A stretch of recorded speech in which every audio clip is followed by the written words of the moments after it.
اگر آپ کو میری یہ ویڈیو پسند آئے تو like, comment and share, subscribe کرنا مت بھولیے۔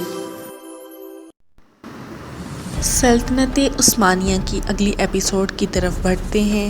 عثمانیوں نے مقدس مقامات اور ان تک جانے والے راستوں کو محفوظ بنا دیا۔ 16ویں صدی عیسوی کے عرصے میں بری حدود کا پرتگالی حملوں سے محفوظ ہو جانا، ان تجارتی راستوں کا بدستور کھلا رہنا جو ہندوستان اور انڈونیشیا کو خلیج عربی اور بحر احمر کے ذریعے قریب سے ملاتے تھے، ان تجارتی کارروائیوں کا جاری رہنا جن کے تحت ہندوستانی سامان کا حلب، قاہرہ اور استنبول میں یورپی تاجروں کے مال سے تبادلہ ہوتا تھا۔ 1554 عیسوی میں صرف بلغیریا نے 6000 قنطار مسلح جات کی خریداری کی۔ اسی عرصے میں ہندوستانی سامان، مرچ، مسالہ، رنگ کا سامان اور پردے کے لدے ہوئے 20 جہاز جدہ کی بندرگاہ پر پہنچے۔ سلطان سلیم کی وفات 9 شوال 926 عیسوی ہفتہ کی رات سلطان سلیم علیہ الرحمہ کا وصال ہوا۔ وزراء نے ان کے وصال کو مخفی رکھا اور سلطان سلیمان کو اطلاع دینے کے لیے فوراً پیغام بھیج دیا۔ جب سلیمان قسطنطنیہ پہنچا تو تب سلطان سلیم کے وصال کا اعلان کیا گیا۔ جامع مسجد سلطان محمد فاتح میں نماز جنازہ ہوئی اور اس کے بعد ان کی تدفین کی گئی۔ سلطان سلیمان خان نے اپنے باپ کے لیے صدقہ جاریہ کے طور پر ایک مسجد اور فقراء کے لنگر کے لیے ایک عمارت بنانے کا حکم دیا۔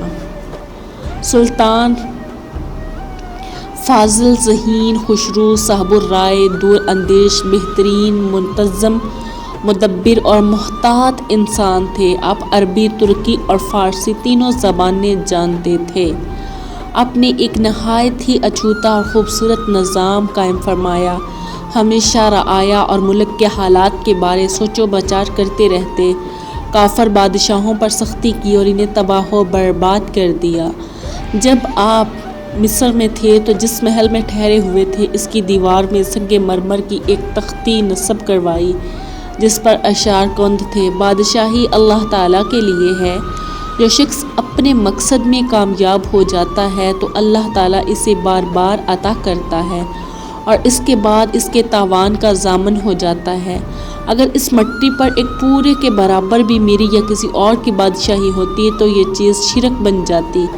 حضرت سلطان سلیم علیہ رحمۃ اللہ جب فوت ہوئے تو ان کی عمر 54 سال ہو چکی تھی اور وہ 9 سال 8 ماہ حکومت کر چکے تھے۔ سلطان سلیمان القانونی سلیمان قانونی طرابزون کے شہر میں پیدا ہوئے۔ ان دنوں ان کے والد سلیم خان طرابزون کے حاکم تھے۔ والد نے اپنے بیٹے سلیمان کی تعلیم و تربیت میں کوئی دقیقہ فروگزاشت نہ کیا۔ بچپن سے ہی انہیں علم و ادب کی محبت اور علماء، ادباء و فقہاء کی قدردانی کا سبق ازبر کرایا۔ سلیمان بچپن ہی سے سنجیدگی اور وقار میں مشہور تھے۔ 26 سال کی عمر میں تخت سلطنت پر جلوہ افروز ہوئے۔ تمام کام نہایت سوچ بچار کے کرتے تھے۔ جو بھی کام کرنا ہوتا تھا اس میں کبھی بھی جلدی نہیں کرتے تھے بلکہ سوچ و بچار کرنے کے بعد کوئی قدم اٹھاتے تھے اور پھر جب کوئی فیصلہ کر چکتے تو اس کو کسی صورت واپس نہیں لیتے تھے۔ وہ فتنے جن کا سلیمان کو ابتدا میں سامنا کرنا پڑا۔ سلیمان کو اپنے دور حکومت کی ابتدائی سالوں میں 4 بغاوتوں کا سامنا کرنا پڑا جس کی وجہ سے وہ اسلام دشمن طاقتوں کے خلاف جہاد جاری نہ رکھ سکے۔ کشور کشائی کے شوقین کئی گورنر سمجھے کہ خود مختاری کا وقت آ چکا ہے اور ان حالات میں صوبہ کو آزاد اور خود مختار ملک کی حیثیت دی جا سکتی ہے۔ والی شام جان برو غزالی نے سلطنت عثمانیہ کے خلاف بغاوت کا اعلان کر دیا۔ سلطان سلیمان نے فوراً اس فتنے کا خاتمہ حکم دیا اور یہ فتنہ دبا دیا گیا۔ جان برو غزالی کا سر کاٹ کر استنبول بھیج دیا گیا تاکہ لوگ دیکھ لیں کہ بغاوت کا کیا انجام ہوتا ہے۔ دوسری بغاوت احمد شاہ خائن نے مصر میں کی۔ یہ 930 ہجری 1524 عیسوی کا واقعہ ہے۔ احمد شاہ صدر اعظم کے منصب کا طالب تھا لیکن اپنے مقصد میں ناکام ہوا۔ پھر سلطان سے گزارش کی کہ مصر کا گورنر بنا دیا جائے۔ سلطان نے اس کی درخواست کو قبول کر لیا اور اسے مصر کا گورنر مقرر کر دیا۔ یوں ہی یہ مصر پہنچا، لوگوں کو ورگلانا شروع کر دیا اور اپنی خود مختاری کا اعلان کر دیا، لیکن شریعت کے پابند لوگ اور دولت عثمانی کی خصوصی فوج، ینگ چیری کے فوجی دستے اس کے خلاف اٹھ کھڑے ہوئے۔ انہوں نے اسے گرفتار کر کے قتل کر دیا اور یہ باغی کتب تاریخ میں ہمیشہ کے لیے خائن مشہور ہو گیا۔ تیسری بغاوت جو خلیفۃ المسلمین کے خلاف ہوئی وہ شیعہ رافضی بغاوت تھی، جس کا سرغنہ ذوالنون تھا۔ یہ بغاوت یوزخانہ کے علاقہ میں 1526 عیسوی کے دوران ہوئی۔ بابا ذوالنون نے تقریباً 3,000 4,000 باغیوں کو اپنے ساتھ ملا لیا اور یوزگاد کے علاقے پر خراج لاگو کر دیا۔ بابا ذوالنون کافی طاقت حاصل کر لی، حتیٰ کہ وہ بعض عثمانی قائدین کو جو اس کی بغاوت کو فروغ کرنے کے لیے شکست دینے میں کامیاب ہو گیا، لیکن بالآخر اس فتنہ کو بھی دبا دیا گیا اور ذوالنون بابا کا سر قلم کر کے استنبول بھیج دیا گیا۔ دولت عثمانیہ کے خلاف چوتھی بغاوت بھی شیعوں اور رافضیوں نے کی۔ اس بغاوت کا سرغنہ قلندر چلپی تھا، جو کونیا اور مرش کے علاقوں میں لوگوں کو اپنے ساتھ ملانے کی کوشش کر رہا تھا۔ اس کے حلقہ مساجد میں 30,000 شیعہ جمع ہو گئے اور سنی مسلمانوں کو بے دریغ قتل کرنے لگے۔ مورخین کہتے ہیں کہ قلندر چلپی نے جو نعرہ اختیار کیا وہ یہ تھا کہ جو سنی مسلمان کو قتل کرے گا اور سنی عورت سے زیادتی کرے گا، اجر عظیم کا مستحق ہوگا۔ اس سرکشی اور بغاوت کو فروغ کرنے کے لیے بہرام پاشا نے اقدام کیا، لیکن باغیوں نے اسے قتل کر دیا۔ آخر قلندر چلپی کے زور کو توڑنے کے لیے ایک حیلہ کیا گیا۔ اس سرکشی اور بغاوت کو فروغ کرنے کے لیے بہرام پاشا نے اقدام کیا، لیکن باغیوں نے اسے قتل کر دیا۔ آخر قلندر چلپی کے زور کو توڑنے کے لیے ایک حیلہ کیا گیا۔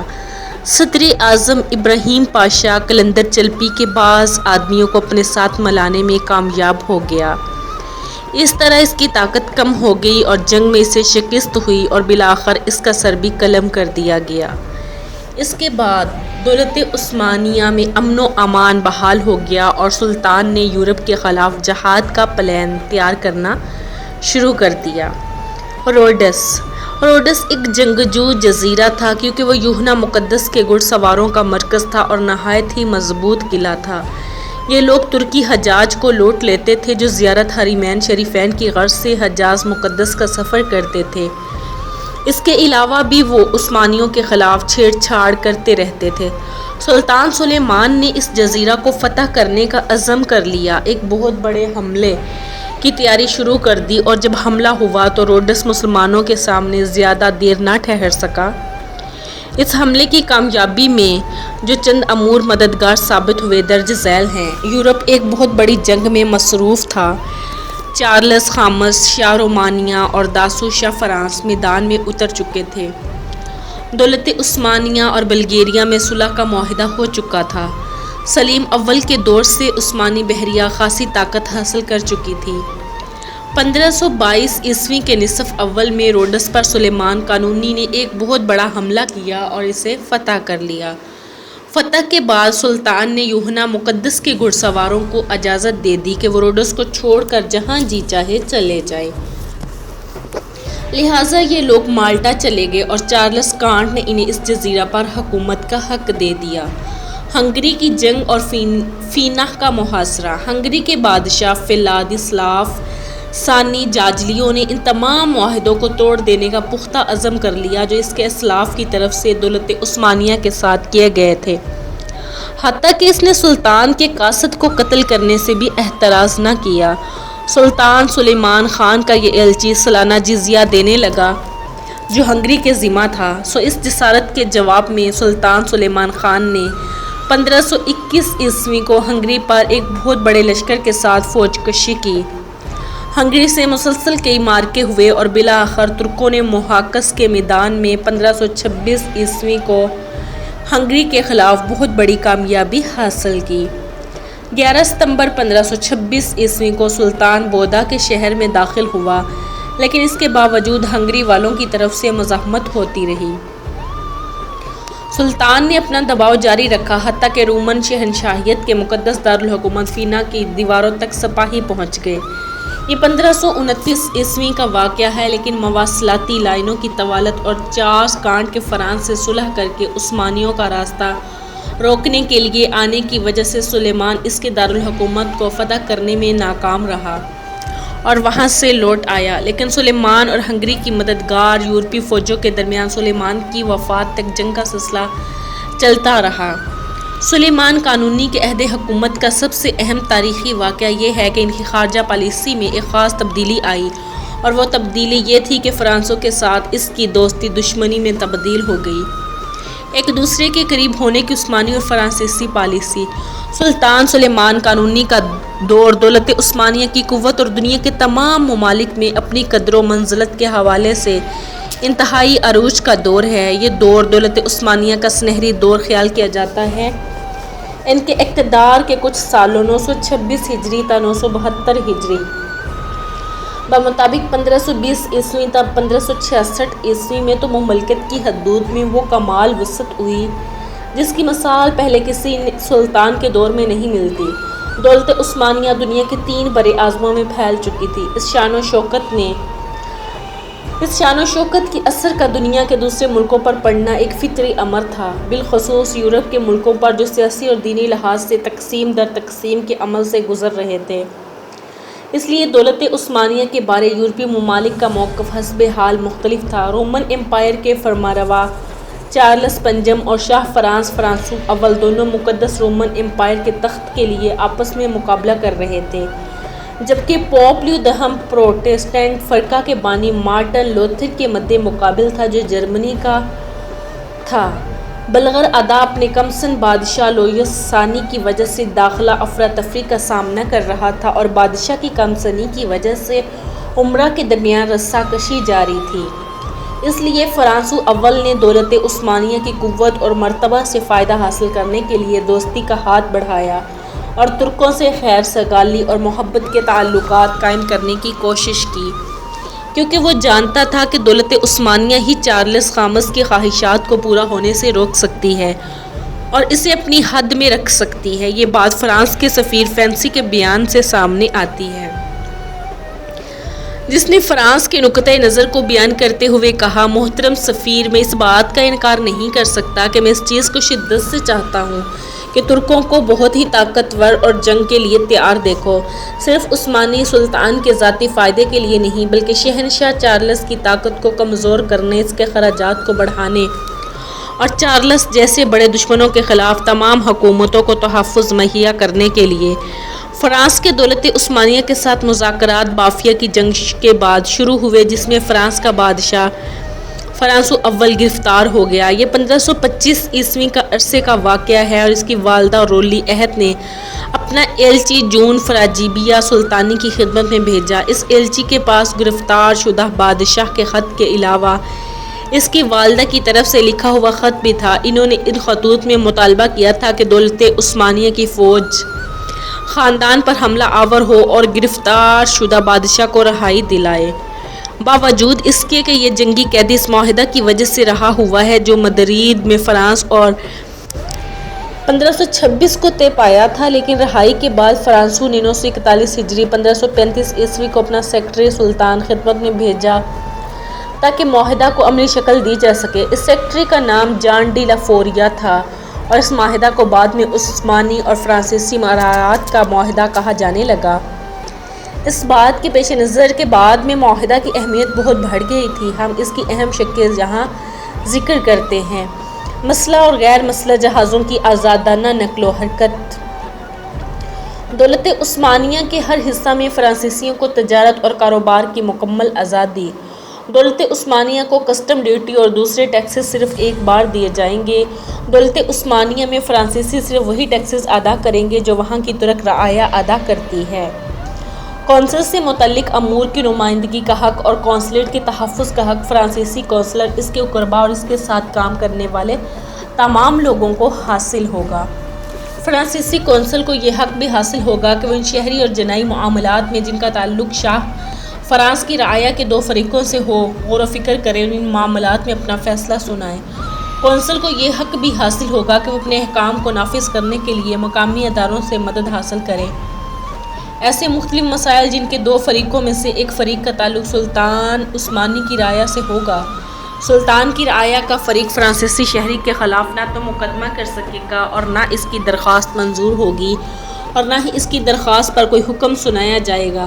یہ فرانسیسی کونسل کا ترجمان وہاں موجود ہو۔ شاہ فرانس کی رعایا کے مشوروں کو قبول کیا جائے گا اور حکم سناتے وقت ان سے فائدہ حاصل کیا جائے گا۔ شاہ فرانس کی رعایا کو مکمل مذہبی آزادی حاصل ہوگی۔ شاہ فرانس کی رعایا کو غلام نہیں بنایا جائے گا۔ اس معاہدہ کے نتیجے میں فرانس اور دولت عثمانیہ کی بحریہ میں تعاون پہلے سے زیادہ ہوگا اور عثمانی بحریہ نے نابولی کے ملک پر تابڑ توڑ حملے کیے جو چارلس کانٹ کے زیر نگی تھا۔ 1543 عیسوی میں عثمانی اور فرانسیسی بحریہ کی یونٹوں نے مل کر نصیر پر حملہ بولا جو ڈوک صافوی کے زیر نگی تھا۔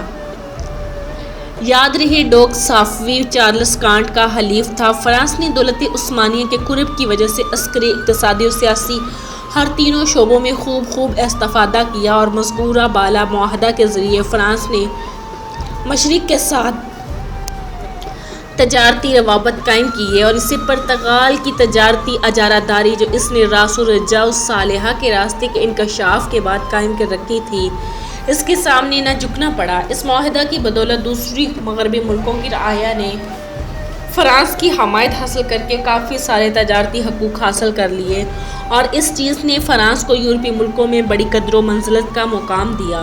لیکن افسوس کہ اس معاہدہ سے دولت عثمانیہ کی رعایا کو کوئی فائدہ نہ پہنچا۔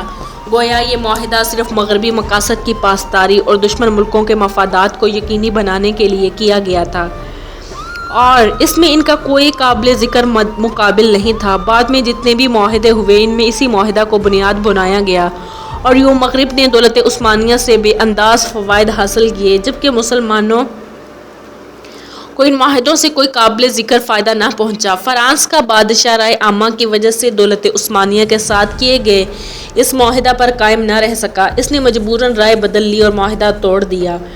فرانس نے ایک بار پھر عثمانی تائید و حمایت کی درخواست کی لیکن دوسری مرتبہ پھر رائے عامہ کے دباؤ کی وجہ سے اسے پیچھے ہٹنا پڑا۔